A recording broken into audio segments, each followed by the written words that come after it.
Lucy had always loved exploring her grandmother's attic.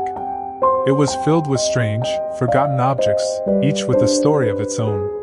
One rainy afternoon, she stumbled upon an old, delicate doll, covered in dust and tucked away in a wooden chest. Its porcelain face was cracked, and its eyes, half open, seemed to watch her as she reached for it. From that day on, the doll became her constant companion. But strange things started happening. At first, they were small, whispers in the middle of the night, faint and almost imperceptible, as if someone were calling Lucy's name. She dismissed it as her imagination.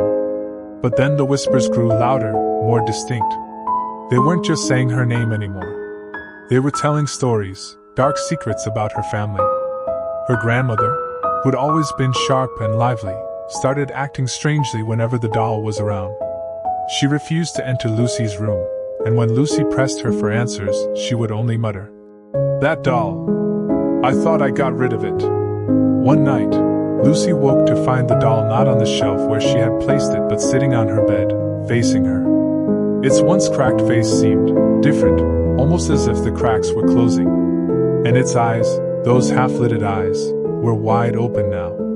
The whispers came again, louder, clearer. "They're coming." Lucy couldn't sleep. Each night, the doll appeared closer to her, moving without explanation.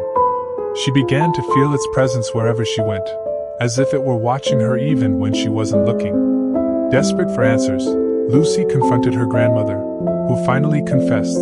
The doll belonged to a distant ancestor, a child who had died under mysterious circumstances. The family had always believed the doll was cursed, but no one could bear to destroy it. And now, Lucy had awakened whatever spirit had been bound to it. Determined to end the haunting, Lucy set out to return the doll to its original resting place, an abandoned family crypt far outside of town. As she journeyed there, the doll's influence grew stronger. She heard its whispers in her ear, felt its cold fingers brush against her arm, even though she kept it locked in a box.